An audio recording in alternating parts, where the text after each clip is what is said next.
All right, 4 safety rules. All right, before I get any weird comments or anybody's feelings get butthurt, there are different variations of way that people say this and the order that they have them in.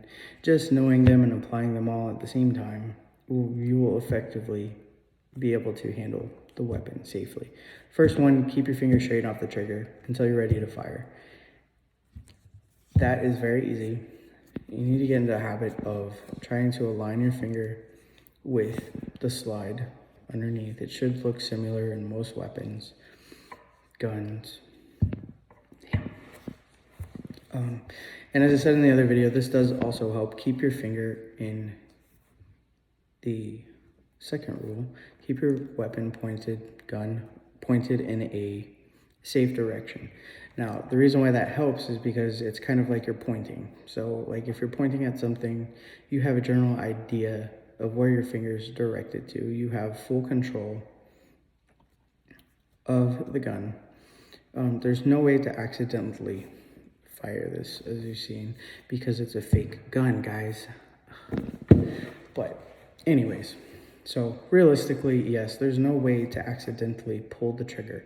Even when you're pulling from a holster, you need to adapt yourself to going and doing the handshake, grabbing the gun, and automatically putting that finger straight and keep it straight. Never put it in here until you're ready to fire that weapon. If you're ready to fire that weapon. If you're pointing this gun at somebody, I promise you they're most likely not going to be looking at your finger, and it would be enough usually to get someone to run away. Like, problem solved. It's done. Try not to shoot them while they're running away if you can avoid it. But finger straight off the trigger, gun aimed in a safe direction at all times.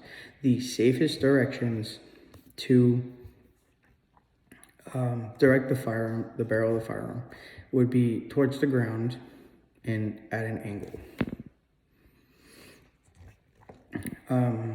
You can hold it up in the air. That was common in the military when we were training to use the Berettas, the way we would properly handle the firearm when going onto or off of a range and going to put the weapon back in the armory is you would keep the gun like this up. Okay, if you walk around like this in your neighborhood, like to your car, you're probably gonna have problems. But if you keep it discreet, hidden, pointed towards the ground and angled away from you, best directly in front of you so that you can see, where the round may go if something does happen, if it accidentally discharges somehow. Believe it or not, guns actually don't shoot themselves most of the time. But you just want to make sure those two things you really can't mess up. I mean, if I'm wrong, let me know. But I'm sure there's a scenario out there somebody could think of or something. But another weapon safety rule, keep the weapon on safe until you're ready to fire. Again, right here where your thumb would be, there would be a safety if there was one on this not gun. It's very simple to use. It's just a flick of the finger most of the time. Different guns vary, so just find out, back to intimate knowledge of your weapon. Know where everything is, where to go. If something happens to your weapon, like a jam or a misfire, what you're supposed to do, that would go along with intimate knowledge of the weapon. So besides finger straight off the trigger, keeping your weapon pointed in a safe direction, and now your weapon's unsafe, and hopefully you cleared the weapon before you grabbed it. Again, with all of that in place, it's very, very hard to make a mistake. Even if you have excuse me, even if you have a loaded weapon, you still have a general idea of where the round will go. You have a safe direction to aim the weapon, hopefully. Your finger is off the trigger, so there is nothing that's going to pull that trigger and release the hammer and fire the round. And then your weapon's on safe. Safeties are mechanical. Things happen, they break, they don't function properly. There's many different things that could possibly happen with the weapon on safe. But again, your finger's straight off the trigger. There is nothing pulling the trigger back to release the hammer or the firing pin. Sorry, the firing pin. Not all of these have external hammers. Some of them are inside. Again, back to intimate knowledge of your weapon. And then the last one is know your target and what lies beyond. And what that means is any situation, you're hunting, you're defending yourself, you're target shooting, pay attention to everything around you. A lot of hunters every year get shot by other hunters by mistake, and they are wearing this color bright vest. I think some have neon green, and it's very hard to confuse a person with a turkey unless you're just not paying attention at all and you just see something move and you fire. That is not a good way to hunt or not shoot people on accident.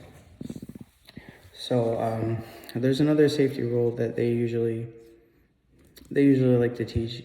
Keep your weapon unloaded until you're ready to use it. Great idea unless you're carrying for work, unless you're carrying for personal protection, and unless you're having your weapon stored in a safe, reachable place to access if you need it quickly to defend yourself. Say if you have some weird little cabinet that you have in your bed, you push a button and you just reach in, grab your weapon, gun, and it's not loaded. Hold on, guy, gotta load my gun. That scenario is not going to work out well for you. It might, I don't know, maybe if you're like super fast, but I do value its ideology, like the idea of keeping your weapon unloaded.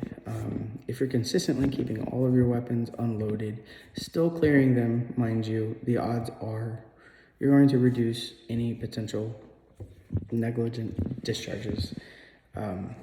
If you have a habit of keeping your weapons completely empty of any and all ammunition and you clear it, again, it would significantly reduce the amount of accidents you may have.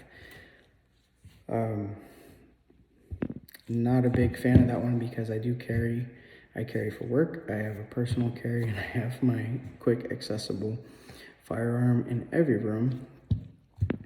Keeping them unloaded, not logical. Magazine, out of the magazine, well, and close by, that makes more sense. That would require more movement, but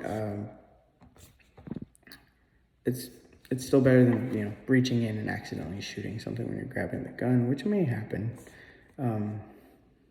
in the dark, and you're adrenaline's rushing, someone just broke into your house. You're not sure how you're gonna react if you've never been in that situation before.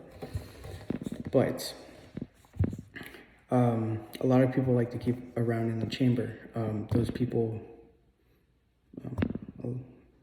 shoot themselves sometimes on accident. I did know a friend of mine. He was a brother, actually. He was in the Marine Corps with me in the same unit. This man built guns. It was crazy. He had so many firearms. I admired his technical skills and knowledge of weapons. And I respected his advice and knowledge. Shoots himself in the leg with a .45 while cleaning it.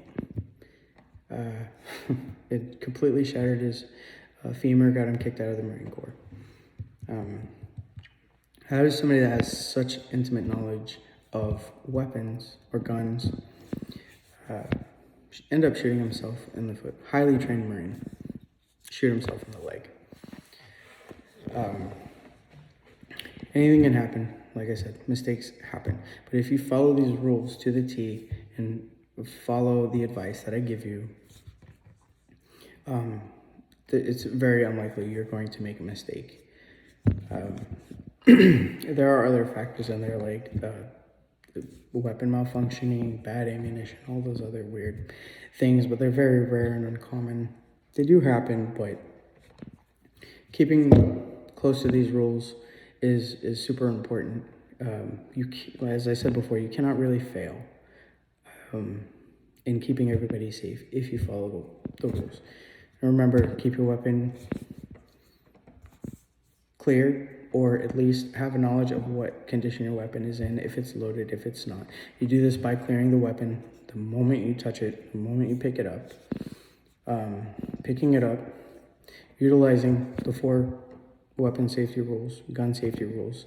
Keep your finger straight off the trigger until you're ready to fire. Keep your weapon on safe until you intend to fire. Keep the gun pointed in a safe direction at all times, no matter what. There's just no reason not to take that extra precaution. And then know your target and what lies beyond. If you're shooting long range, if you're shooting a high-powered pistol through a thin target, you might want to know what's behind that target and how far the logistics are of the surrounding area. Knowing if that round is going to go through that target and repeatedly hit your neighbor's house, like, I don't know, a couple 100 feet away. Not likely, but know what you're doing. Is seek out the training, get the training. Most of the time, firing a firearm can be very fun. The courses are not that expensive, and the experience and knowledge you'll gain from them will be extremely helpful for you. And like I said, it's fun most of the time. I enjoy going out and shooting when it's in a safe environment. But anyways, again, let me know if I could improve in any way on my videos. If you have any comments, be nice. And let me know what you think. Thank you.